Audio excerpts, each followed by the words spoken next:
Приветствую тебя, коллега. Наверняка ты не знаешь, что у меня есть закрытая группа на Boosty. Здесь я публикую только концентрированную информацию. Есть закрытые видео для разовой покупки, есть подписки. В общем, ты можешь перейти, посмотреть и подобрать именно то, что тебе нужно. Ссылочку оставлю в первом закрепленном комментарии и в описании. Вся наша цивилизация от крошечных роботов до гигантских судовых двигателей опирается на один незаменимый, но гениальный по своей конструкции механизм. Да, я говорю о зубчатой передаче. 98% всех шестерен в мире используют один и тот же математический профиль зуба – эвольвенту. Это абсолютный монополист в механике. Но почему именно она покорила весь мир? Давайте начнем с того, как все было сложно и плохо до ее появления. Представьте себе заводы прошлого. Шестерни резали из дерева, профили подгоняли вручную, использовалась циклоидальная форма. Она хороша, но малейшая ошибка в расстоянии между валами и механизм начинал просто биться в конвульсиях, ломая при этом зубья. Промышленная революция задыхалась от брака. Механике требовался настоящий математический прорыв, который простил бы эти неточности сборки. И этот гениальный прорыв подарил нам человек, чье имя вы точно слышали. В середине 18 века великий математик Леонард Эйлер взялся за решение этой технической боли. Он математически доказал, что существует идеальная кривая, способная передавать вращение абсолютно равномерно, без рывков. Эйлер заложил фундамент эвольвентного зацепления, определив возможности станков того времени почти на 100 лет вперед, и я думаю, что еще намного дальше.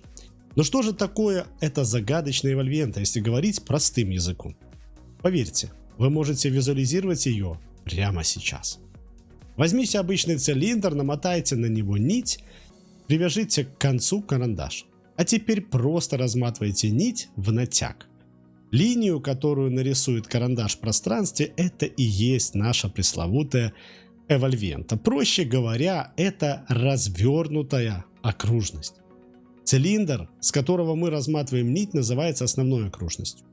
Чем она меньше, тем круче изгиб зуба. Эта геометрия невероятно изящна на бумаге, но как две такие кривые взаимодействуют в суровой реальности металла. Когда два эвольвентных зуба входят в зацепление, происходит чудо кинематики. Точка их соприкосновения всегда движется по абсолютной прямой линии. Эта прямая называется линия зацепления. Сила передается строго в одном направлении, без каких-либо перекосов, рывков, щадя при этом подшипники и валы. Согласитесь, звучит очень здорово. Но эта прямая линия контакта таит в себе самое главное, поистине магическое свойство эвольвенты, ради, в принципе, которого все это и затевалось. Случился износ подшипников. Валы от нагрева чуть разошлись в стороны, да, такое бывает просто повсеместно, а особенно бывает, когда какие-то корпусные изделия изготовлены, не совсем в соответствии с КД. Любой другой профиль, начнет клинить, разрушаться или работать неравномерно. А эвольвенте все равно. Передаточное отношение остается идеально точным и неизменным, даже если межосевое расстояние чуть-чуть гуляет. Понятно, что есть определенные моменты, за которые выходить уже нельзя. Это невероятная терпимость к ошибкам механиков. Именно это свойство сделало эвольвенту просто королевой машиностроения. Но без одной технологической хитрости она бы так и осталась красивой теорией на бумаге. Во второй половине 19 века инженеры поняли потрясающую вещь. Если радиус эвольвентной шестерни увеличить до бесконечности, ее сложный зуб превратится в обычную прямую трапецию или, как вы все знаете, рейку. Это значило, что сложнейшие изогнутые зубья можно нарезать простейшим прямым инструментом методом обычной обкатки. Дешево, невероятно точно и можно делать массово.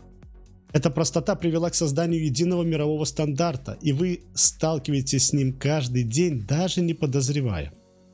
Международный стандарт ISO жестко задал профиль угол в 20 градусов. Вы часто слышали угол профиля шестерни 20 градусов. Да, это именно он. Это та самая золотая середина. Сделайте угол меньше, зуб станет тонким и хрупким. Сделайте больше, вырастут распирающие нагрузки на валы и подшипники. 20 градусов подарили миру абсолютно взаимозаменяемость деталей от разных производителей. Казалось бы, идеальное инженерное решение найдено раз и навсегда. Но как только попытались сделать шестерни более компактными, физика нанесла ответный удар. Evolventa, как оказалось, ненавидит малые размеры. Если у вашей шестерни меньше 17 зубьев, инструмент при нарезке начинает безжалостно срезать металл у основания зуба.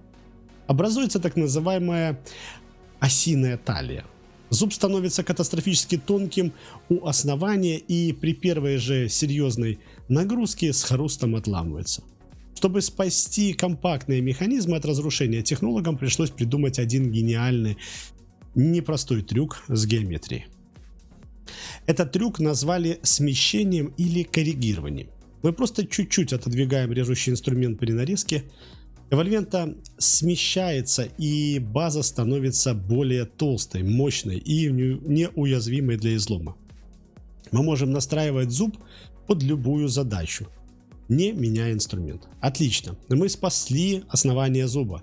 Но главная смертельная опасность Evolventa таится вовсе не в основании, а в самой зоне контакта двух поверхностей. Посмотрите на зацепление. Выпуклая поверхность одного зуба с силой давит на выпуклую поверхность другого. Контакт идет по микроскопической узкой полоске. С точки зрения теории упругости Генриха Герца, это просто катастрофа. Удельное давление в этой точке достигает космических значений. Металл буквально спрессовывает сам себя. Это колоссальный напор порождает такую, знаете, как назвать можно, болезнь, которая медленно и верно убивает даже самую прочную и закаленную сталь. Из-за огромного давления под поверхностью металла зарождаются микротрещины. Со временем они выходят наружу, и от зуба начинают отлетать маленькие чешуйки. Вся поверхность покрывается такими, знаете, микрократерами. Это явление называют питтингом. Как только профиль разрушен, начинается гул, вибрация, механизм начинает потихоньку, так сказать, умирать. Если вы думаете, что это единственная проблема Evolventa, то вы забыли про то, что эти поверхности еще и скользят. Чистое идеальное качение у Evolventa происходит только в одной крошечной точке – полюсе зацепления. На всех остальных участках зубья с силой скользят друг по другу. Это вызывает мощнейшее трение, перегрев и износ. Вам требуется постоянная подача масла, или вообще шестерни должны работать в масле, иначе зацепление сгорит за считанные минуты. Все эти критические минусы заставили инженеров искать альтернативу, и уже в середине 20 века в СССР был создан мощнейший конкурент. В 1954 году доктор наук Михаил Новиков предложил просто революцию. Зубья не выпуклые, а выпукло-вогнутые. Они прилегают друг к другу как шарнир. Пятно контакта огромное, трения, скольжения почти нет. Такая передача способна нести нагрузки в 1,5, а то и в 2 раза больше эвольвентных при тех же габаритах. Идеальная сверхмощная передача для тяжелых машин, шахт и танков. Почему же она не уничтожила Evolventa навсегда? Разгадка кроется в ее капризности. Передача Новикова невероятно нежная. Если расстояние между валами изменится хотя бы на доли миллиметра от нагрева или износа, профиль выходит из строя и зубья ломаются, потому что начинает работать уже не так, как было запланировано. Чтобы удержать валы, редукторы пришлось сделать тяжеленными, а подшипники просто такими мощнейшими. Evolventa прощает нам ошибки сборки, передача Новикова, к сожалению, нет. Массовое производство выбрало то, что проще. Но у Evolventa остался еще один древний и изящный соперник. Циклоидальное зацепление. В нем вообще нет подрезания основания зуба. Шестерня может иметь хоть 3 зуба, а трение минимально. Вот, кажется, идеально. Но чтобы нарезать циклоида под каждое число зубьев, нужна своя уникальная фреза. Тяжелое машиностроение – это экономическое самоубийство. Поэтому циклоида ушла в миниатюрный мир дорогих швейцарских часов и различных приборов. В итоге Evolventa стала безоговорочным монополистом. Но сегодня, в 21 веке, она столкнулась с совершенно новым и бесшумным врагом. Наступила эра электромобилей. Нет ревущего двигателя внутреннего сгорания, и тут водители услышали, что раньше было скрыто. Высокочастотный режущий слух писк шестерен.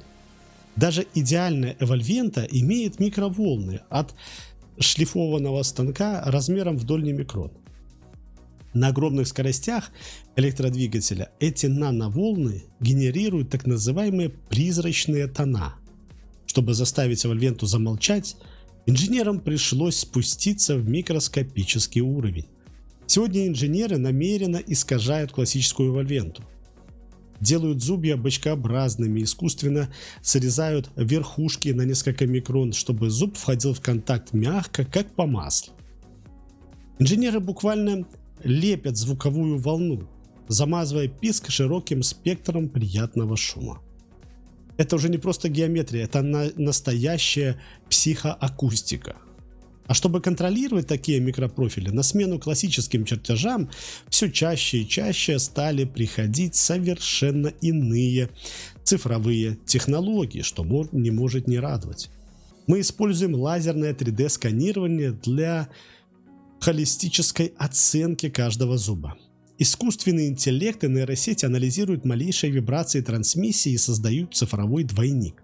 Программа способна предсказать начало усталостного разрушения Evolvenты за сотни часов до того, как выкрашится первый кусочек металла.